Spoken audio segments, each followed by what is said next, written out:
already been rescued by American forces. Colonel, how are you, sir? I've been better. Yeah, tough times. It just continues to get worse. Let's talk about the development today. An F-15 was shut down. That's the first time in history that an F-15 is shut down in combat. No. And the first time since... No. An F-15, isn't that the first time? Putting the Kuwaiti friendly fire aside, or when it's not in combat? You need to check Scott Ritter's rant a few minutes ago.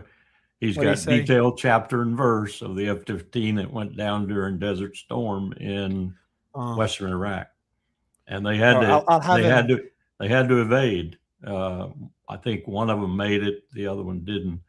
It's a riveting story. Oh wow! Well, I'll when I bring him on, I'll start the show by saying, Scott, this is the first time ever that F-15 was shut down, and he loses shit on me. He'll start yelling at me. Okay, so that will be potentially the second time ever, but that is very significant nonetheless, and I think it's the first time a fighter jet's been shut down. Since the war in Yugoslavia by enemy fire, from what I understand. I'll ask people to fact check it. But either way, it's a very rare occurrence for that to happen, especially so late in the war. This is a month, more than a month into the war, when whatever air defense system was used to shoot down the F-15, they should have been all destroyed, especially if it's an S-300. That would be surprising. But what's your analysis of it from the limited information we have? Well, what you just said is assuming that we have flown over Iranian airspace. I think that's a false assumption. We have been gliding bombs, directing missiles, and so forth from off Iranian airspace. Had we been flying repeatedly, as Bibi Netanyahu likes to claim, and had the Israelis been flying repeatedly over Iranian airspace, thus establishing what used to be called air superiority or even air supremacy, as Bibi says, we'd have had a lot more shot down. We weren't. We were using munitions that were fired from offshore, if you will, or off border, if you will. This probably was a strayed aircraft, or maybe it was intentional. Maybe they were trying to see if there was anything down there, and they found out there was. But I think if we'd have been flying aircraft directly over Iranian airspace, especially in key areas where we would have been bombing, we'd have had more aircraft shot down. So that was the strength of our air position, is that we weren't actually overflying dangerous territory. We were sending our bombs in from elsewhere. And that's the quote beauty unquote of these guided bombs and JDAM kits that you just put on an iron bomb and make it a guided bomb, and the long range missiles. You don't have to overfly your target. I don't know that that's the case with this F-15E, but I suspect it must have strayed a little bit closer than it should have, and it found out that they, in that particular area, did have some air defense, and they shot them down. So that's a very interesting point. So you're saying the fighter jets haven't really gone over deep into Iranian territory at all, and this F-15 might have tested going over that territory. But then we also have footage, I'll ask the team to put it up, where you've got all these different aircraft that are very low flying, and they're larger aircraft that are easier to shoot down.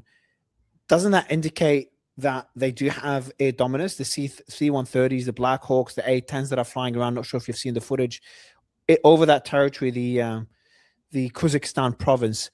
For those to fly so low, doesn't it mean there's air dominance at least in that region? Because none of those have been shut down so far, and they have allegedly rescued one pilot so far. No comment from CENTCOM yet. They could have established local air superiority in a very select area where they're guarding it carefully. The other reason that I say that they don't overfly Iranian airspace is purely technical. If you look at the distances from which we're flying, these aircraft don't have those kind of legs. And you're definitely not going to risk a tanker in a refueling effort over Iranian airspace. You're going to do it out someplace where you don't think they can reach, or at least it's very difficult for them to reach. So these aircraft don't have the legs that would allow them to operate, for example, from the carrier that's out 1,300 kilometers in the North Arabian Sea, or even if they were operating from Al Udeid or Prince Sultan or whatever, they don't have the legs to do that without tanking. And I don't think we'd be risking tankers to this kind of fire.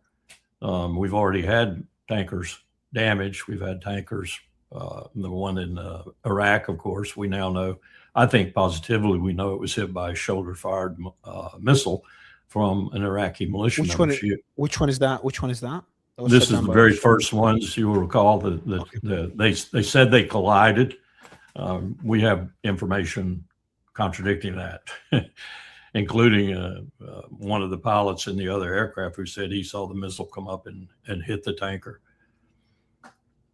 Wow. So, but I have real inhibitions thinking that we're overflying regularly Iranian airspace with the capacity that they have. We may be, but I don't think so. I think that's been one of the lies we and Bibi have been telling all along, because they know that they're delivering the munitions in a precise manner. They're delivering them incredibly in incredible amounts. They're destroying all manner of schools and hospitals and bridges and everything else. But I think they're doing that mostly with guided munitions that come basically from outside Iranian actual airspace. Now, this would have been a really dangerous CSAR, combat search and rescue mission here.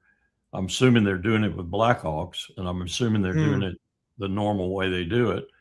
And those aircraft would have been extremely vulnerable. Even the drones, just a drone or something like that could really put the slam on one of those aircraft. Yeah, they've also got the what's that drone called? The MQ. The one that they've shot a whole bunch of them. The MQ-9s, and they've shot a whole bunch of them already. This is it. Apparently part of the reconnaissance. Yeah, the search and rescue operation. I don't think I would guess, based on what the Houthis did to the Reapers, 6 or 7 of them they shot down, and they're very expensive aircraft. So I would guess that we are probably being very stingy about flying those over Iranian airspace, along the ADIZ, along the border, if you will, over Iraqi territory or Syrian territory or Jordanian territory or whatever, maybe Omani territory. We might be flying them, but I doubt very seriously if we're flying them right over Iranian airspace. Yeah, I'll show you another footage now. Lisa, I've just sent you through of a refueling operation happening during the search and rescue of the Black Hawks, or refueling tanker of the Black Hawks. Yeah. Have you seen that one? But that's for that to happen. If you could play the footage I've just sent you, Lisa, for that to happen, wouldn't that show some sort of air dominance?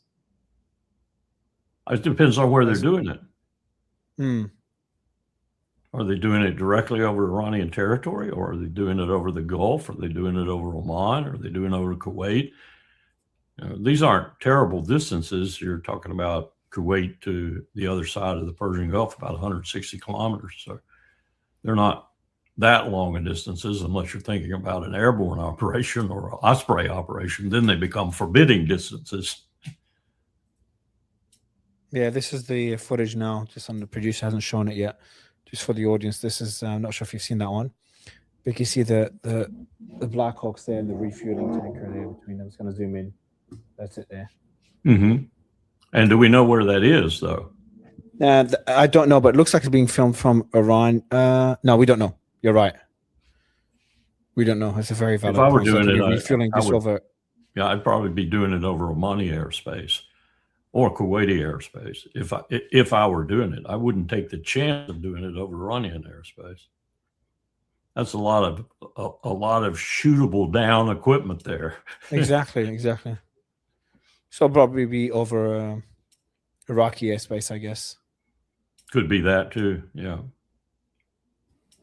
Interesting. How significant would it be? So actually, before talking about the capture of the pilot, were you surprised when you saw an F-15 shot down, or is that something you could say is just part of the war and expected? So how would you compare that to what your expectations were of Iran's military capabilities this far into the war?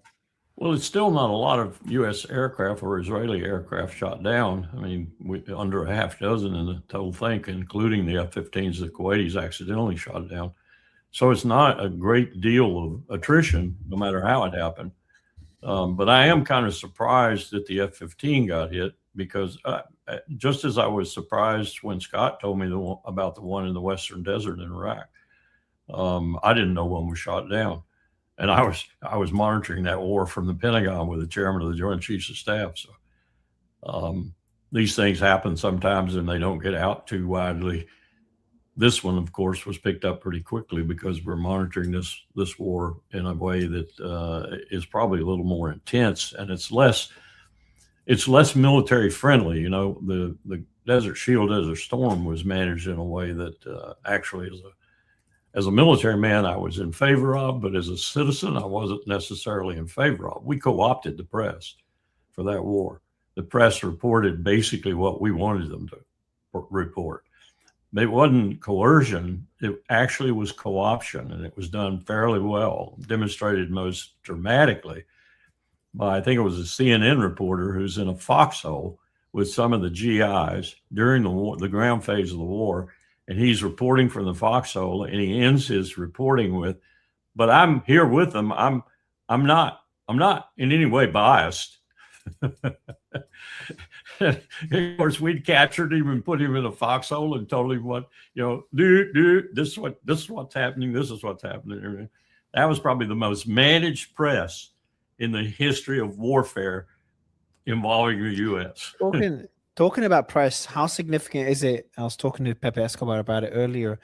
If they do capture a pilot, from a propaganda perspective, from the information warfare that we're seeing, how significant for the Iranian people to rally support, but also politically for Trump? I think it's significant for the Iranians, because I think I agree with the ones I have talked to this point who live in this country. They won't do anything to the individual.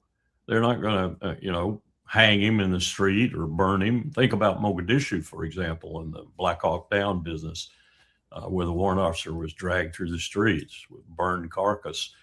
The Iranians are not that sort of people, in my view. They wouldn't do that. They would maybe put him on camera and show him, but they're not going to torture him or anything like that. But it would be a major coup for them, if you will, because the vaunted U.S. Air Force is down on the ground in Iran now. It'd be I think, personally, it'd be an even bigger coup if they got an Israeli. And I'm not exactly sure that they would be so lenient toward an Israeli pilot, which is one reason I don't they do too close a flying either, because they don't want to lose people to that air defense. It'd be a victory for them in that sense, and it would be a loss for us, particularly for Trump, who puts so much store behind these visual aspects of war that really are inconsequential in the greater scheme of things. But that's all important to him. That bridge that he took down, that civilian bridge that wasn't even finished yet, a war crime.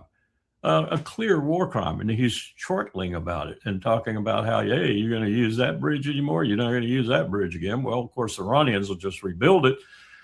And as our chief said the other day, his three conditions included reparations. So, Donald, somebody in the United States, if we're ever going to have good relations with Iran again, is going to have to be thinking about reparations. And that bridge will probably be one of the things we have to pay in part for rebuilding. So the Americans are saying this bridge was used to transport Iran IRGC military equipment and missiles. Well, basically, it wasn't even finished.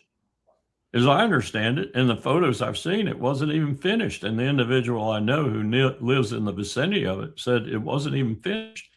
Now, it could have been finished enough to where you could throw some planks down, so to speak, and cover the unfinished part and move military goods across there. But I doubt very seriously it's not in a position for that sort of thing to be happening. Not really. And why would they do that above ground like that when they're being bombed so mercilessly above ground? It just doesn't make any sense. And the Iranians are not stupid. I have not seen anything to indicate to me that in terms of the way they're conducting this war, that they're stupid. Well, they're very strategic in the way they're trying to cause that split between Europe and the US, and have. I think they have. And yeah, of course, we've seen the Europe stand up to Trump in ways we haven't seen before. Right, and Trump's own remarks in Florida about MBS have, I think, severed the U.S. Riyadh relationship forever. Shit. The consequences of this war are going to be felt for so many years. It's going to be talked about for so long, even though it's likely going to be a short war. It's going to be talked about as the inception, I think, as the historical inception of the downfall of the American empire. What do you make of the strike on the Prince Al Sultan base as well? Has $1.2 billion worth of damages, a lot more than the aircraft that were shot while in combat, obviously. Yeah, even if you put in the drones that were shot down, about 10 or 12 of them, whatever it is. Is the US ready for the drone warfare that it's dealing with right now? No, because I've had. Okay. It is not. And here's what I think is going to be earth-shattering if they execute it. If you look at Iran's first tier target list and the targets that they so devastatingly struck, all the way from Bahrain and the Gulf's largest refinement facility, now utterly destroyed, and our radars and early warning devices too, along with it, all the way up to where we knew they knew in Erbil that the CIA and Mossad and MI6 had an underground intelligence watching intelligence concern, and had hit it a couple of times with minor missiles just to show the Israelis in particular that they knew it was in Kurdistan in northern Iraq. They utterly destroyed it this time. So that array of targets was basically an array that they said very clearly was U.S. targets. If they got something that belonged to Saudi Arabia or to Iraq or to some other regional country, they apologized. They weren't intending to do that. Well, this second tier of targets that they have on the table, so to speak, to hit, that tier is beyond that, completely beyond that, is all manner of things. It's Ras Tanura at 550,000 barrels a day. It's the other place, Eunice, I think it's called. 7% of the world's now Libya-like sweet crude oil. 7% of the world's supply comes from there. It's something like 7.5 million barrels a day that's processed through there, and other places like that. They're going to hit all those, and they don't care about Riyadh, and they don't care about Baghdad, and they don't care about Cairo, and they don't care about Amman or any place else. They're just going to hit them all. That is going to bring the globe probably into certainly recession. I think by some economic measures, we're already in recession 2 quarters in a row. But this is going to be depression, and it's going to be global depression. And that's going to make a whole hell of a lot of difference to probably 2/3 of the world. Ultimately, even Russia, because the windfall profits they're making off oil right now will be impacted by this slowdown and ultimate probably stoppage of global commerce. And one of the comments you made earlier, I slightly disagree with. The Strait of Hormuz is a critical strait, but it is nowhere even close to the Bab el-Mandeb. About 60% of the world's everything, from soybeans to wheat to other crops to oil and products like that, flows through the Red Sea and the Suez Canal. If you say you've got to stop that completely and go around the other ways, you've just increased the cost enormously, and you've shut down one of the best and most prolific waterways in the world. Now, let me hasten to say that what is happening with China right now, and one of the reasons I think there are people behind Trump who are for this war with Iran for absolutely other reasons than are being expressed, is because Iran anchors in a very real way, geographic and also ideologically, the southern base road of China, whose aim is to, with the northern, the north central, the central, and now this southern base road, take commerce 60 to 70% almost immediately, all of which comes from Asia, off the seas and put it on land, basically on railroads. So what you see with that central road, for example, which Ukraine has sort of put a kink in right now, that central road will take Chinese produce from its Pacific ports off the sea and about a 2 to 2.5 day, fairly expensive transit, and put it on rails 16 hours into the heart of Europe. So we're talking about through an economic. Iran. Is that the one that goes through Iran Yes. and Armenia, Azerbaijan? That Yes. corridor? Yeah, the one that follows the very same route that we used and the British used prior to World War II and during World War II to supply the Soviet Union, and actually probably had as much to do with Stalingrad and the victory there as anything else. As much came up that road as came through Murmansk, the more noted logistical support for the Soviet Union. How far is that from being built? It was very close. It's very close. The first trains have traversed it all the way up to the southern part of the Gulf, and they were getting ready to do the first train, as I understand it, that would go all the way up to Armenia and Azerbaijan. So where does that go from? Where does it start? Do you know? It starts somewhere around Shanghai. Okay, I mean, where does it start? So that they offboard from the sea to land on an Iranian port or a Gulf port? No, it's all on land in Iran. It's all in the southern rim. From directly from sea, from a Chinese port somewhere. It's land all the way to the Pacific ports. It goes Iran, Oh, wow. India. It's a huge success, really. They put the first train through it about a year ago, I guess, a sort of a test train. These are the things that people don't talk about. These are all things that are being taken into consideration when decisions like this are being made. Absolutely. They're what shapes how the new world order would look like. That's the silent war being fought, the economic war that's being fought. And what I would say is the main reason for most actual wars we fight. That's my opinion. Obviously, some people you're right. more on Israel. You were just explaining earlier, and by the way, because I'm getting news in the meantime, there was a report that Iran put out a reward for anyone that finds shares any information on the whereabouts of this second pilot, and that reward has just been increased from $60,000 to $90,000 on it's a bounty for any information on the whereabouts of that second pilot. So it just came in a few minutes ago. I have a question for you. Just talking on the Strait of Hormuz, the Bab el-Mandeb Strait, the Suez Canal. So we know that the Strait of Hormuz is pretty much fully controlled by Iran right now. They're already letting through some ships more than before in the last few days and charging a bounty. Iran is making more money right now, not Iran. The IRGC is making more money right now than before the war, exporting more oil, slightly more, at a higher price, and also charging bounty for ships going through the Suez.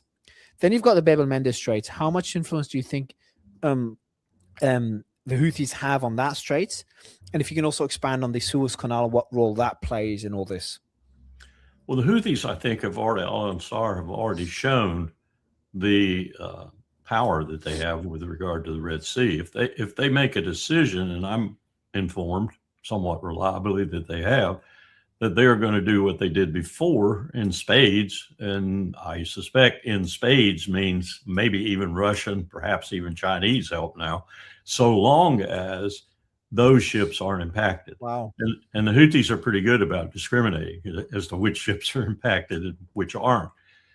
So if you look at the military presence on that sea too, in Djibouti, you've got, one Marine said to me, if we put another Marine on there, we'll sink it. It's the U.S., it's France, it's Japan. I think it's Britain. Maybe even the Chinese put a detachment there. I mean, the Djibouti government is making a fortune off all of them, of course, soaking them for whatever it can get out of them. But that is a very strategic point right now. Erdogan desperately tried to get some space there, couldn't get it, so he's trying to get it up the coast a little ways. That shows you how important that sea is, that everyone has that interest in it. It's been important for I don't know, centuries probably. Yes. The French used to have a base there as well, and other European countries tried to have more control of that strait. Right.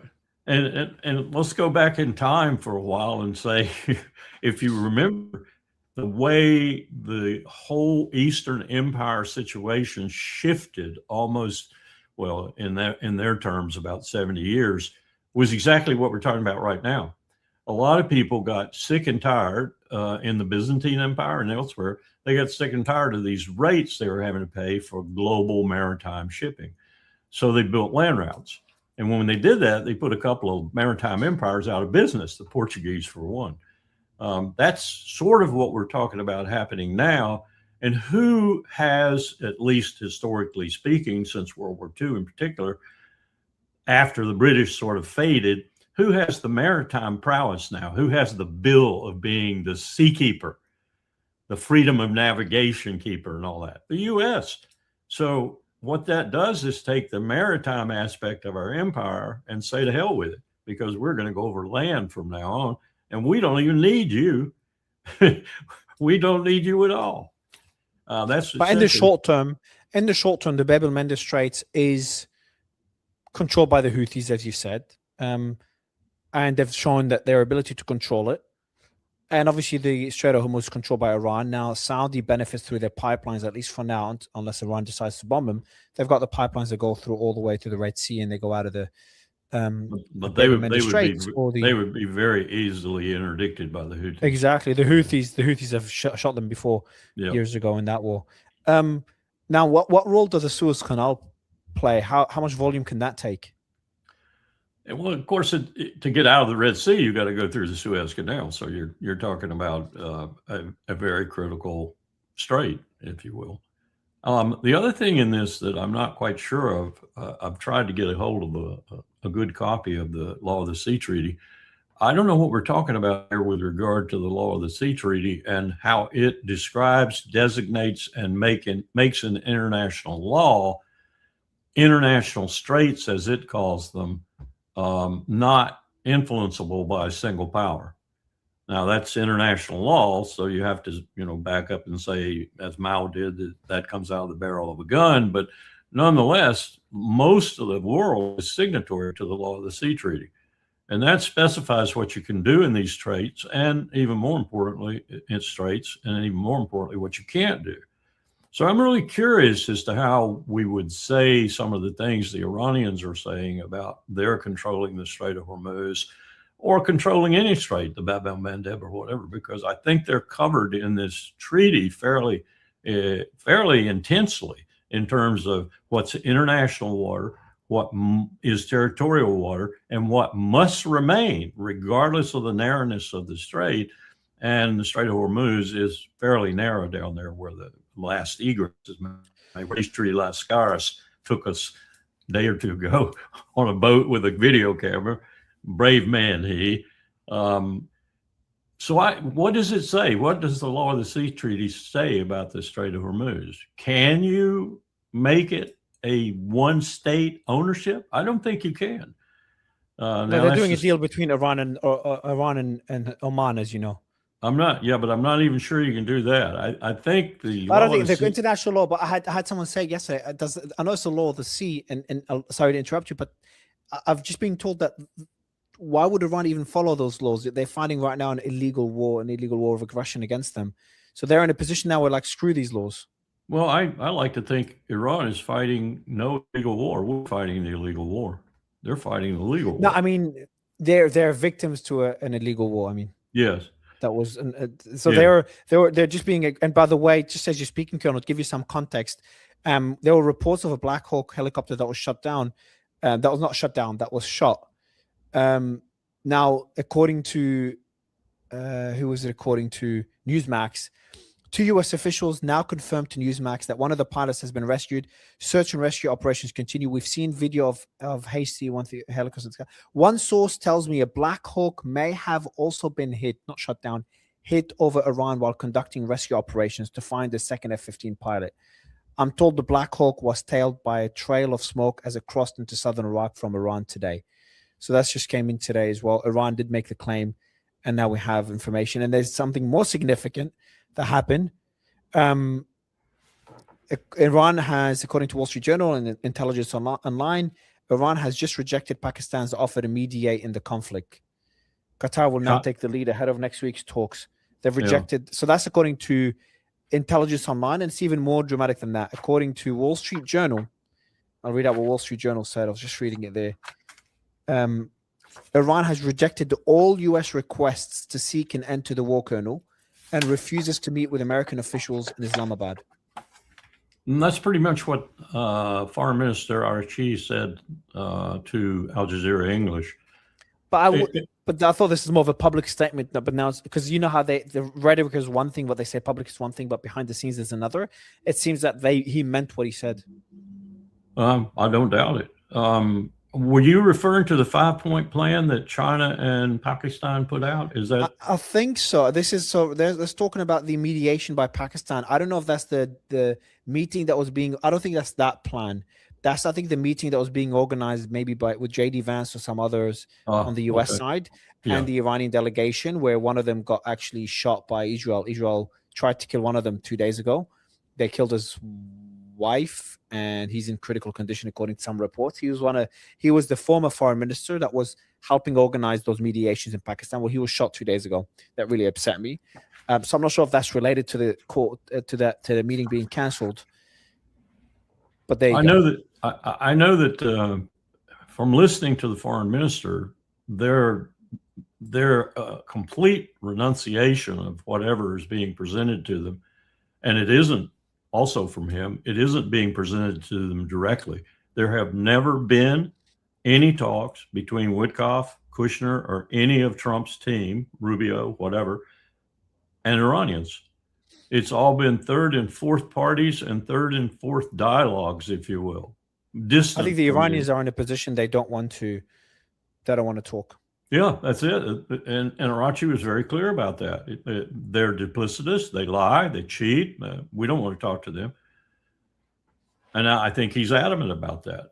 And the fact that he comes on as he does in English, not always in English. He did one in Farsi and had to be translated with Al Jazeera English. But usually when he comes on in English, it's kind of like Netanyahu using Hebrew, except Arachi is straight shooting honest, and Netanyahu is a liar and uses English to lie and best. So when Arachi says what he said, I see that this has failed. This has failed completely. It's done exactly what every air campaign in the history of air power has done. Colonel, it's worse. It hasn't only failed where it hasn't achieved its objective. It's achieving the opposite, and that worries me because Iran is, because they have the upper hand, they're boxing Trump in. And I worry that could lead Trump to lash out in very violent ways, because he doesn't seem like someone that would like to be boxed in. So if Iran doesn't give him an off-ramp, if Iran starts to cause a split between him and Europe, and maybe with the support of China and Russia, and China supplying components to Iran, Iran is making more money through the control of Strait of Hormuz, through the toll booth of charging $2 million per vessel, by exporting more oil at a higher price. They're making more money, the IRGC is, and they're getting drones, allegedly not confirmed, from Russia. So you put all these things together. Iran they want to avenge the death of Khamenei. They want to deter this happening ever again, so causing as much damage as possible to the US so it doesn't happen for decades to come. And they could be getting enough support from China and Russia that are recommending for this war to go on, because that's the best way, their best opportunity to weaken the US, more than Ukraine, more than anything else, more than any other opportunity they've had in a long time. And you just summed up Arachi's last point. You must leave the region completely. There must be no vestige of U.S. military power or even a resemblance of it left in the region. That's a condition that they have for ending this conflict. I just didn't think, I thought that was a negotiating. I didn't know it was a condition. I thought it was a negotiating position. Oh, I think it's the way he stated it. It is it. You have to get out. You have to get out. You can come back if you want to bring some tourists or something like that, but you're not going to have any military power left in Southwest Asia, period. That's our exit position from this. And I'm not clear what you mean about Trump going further. Are you talking about using nuclear weapons on Iran? No. Energy infrastructure, more bridges, destroying the country from a civil perspective as well, from a civilian infrastructure perspective, destroying their energy. I know that Iran will retaliate by striking Gulf energy, but then the question is, how much does Trump care? Because he cares, but everything has a limit. And where he's being boxed in, and that's going to be a political loss for him, that could be enough for him to put his political survival above the interests of the Gulf. Well, now you're talking about what we were talking about, a group of us earlier this week.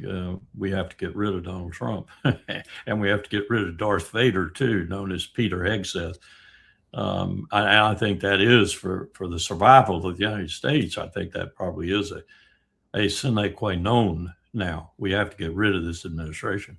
How we do that is another matter altogether.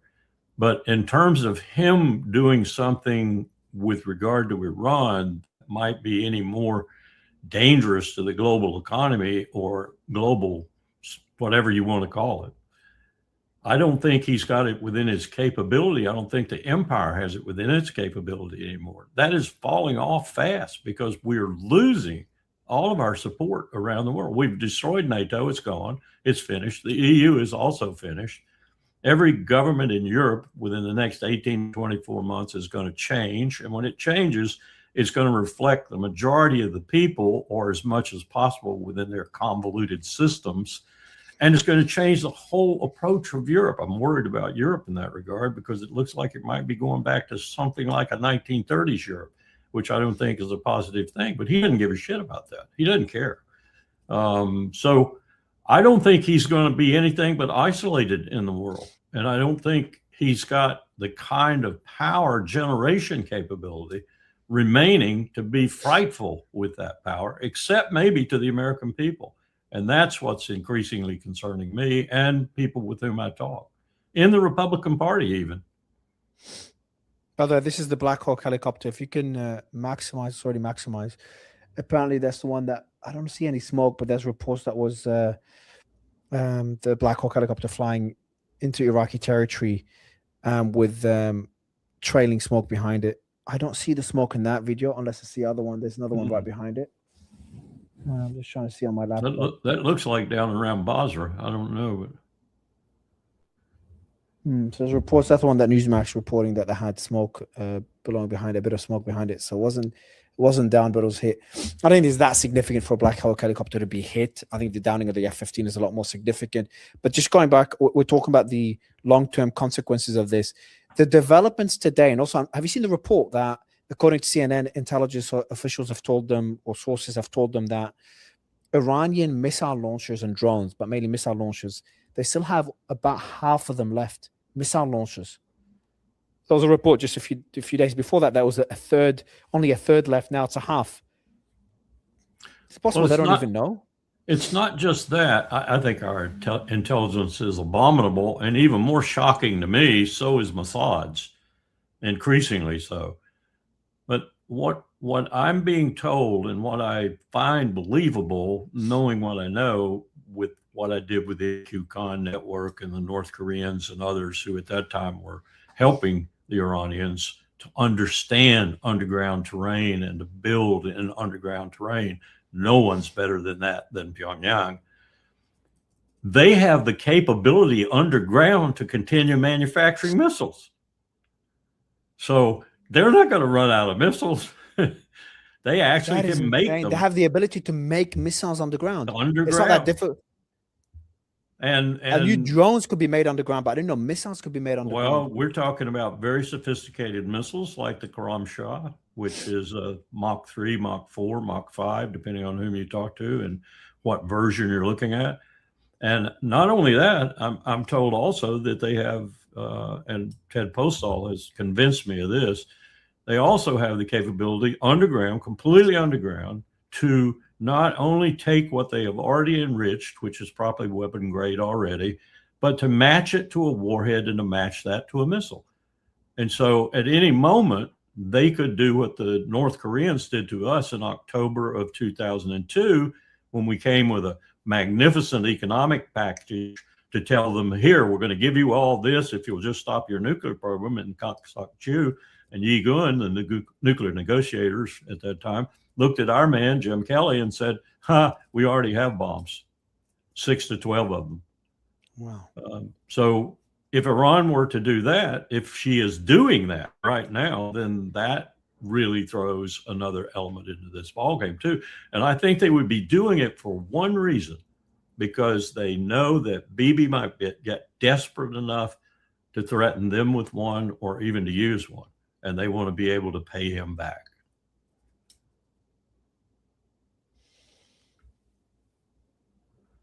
Is there any chance that the ground troops option is being reconsidered right now with these developments? Because every day that passes, it looks worse and worse of an idea.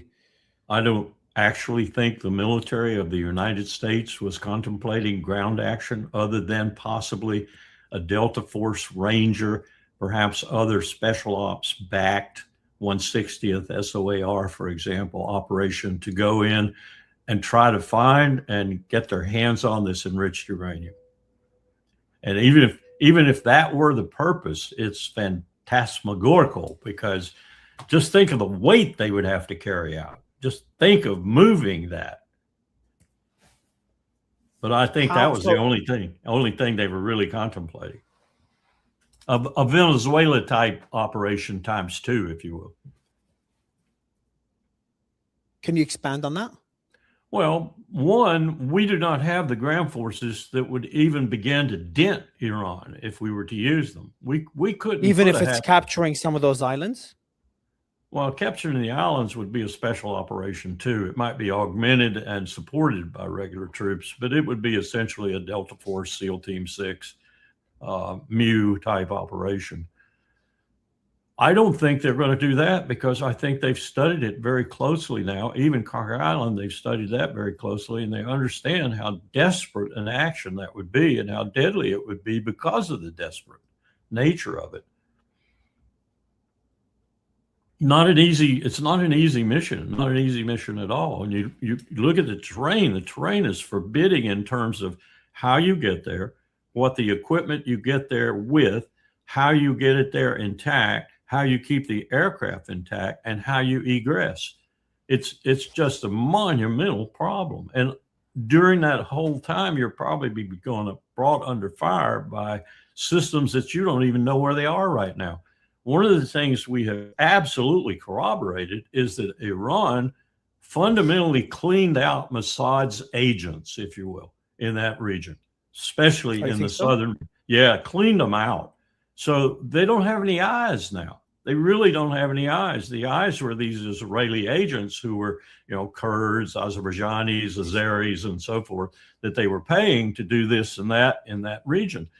They wiped them out. The Iranians got them all. And where they got them, this is really ironic, where they got the last vestiges of them was when we were trying to back the Iranians, yes, right, back the Iranians in overthrowing their government.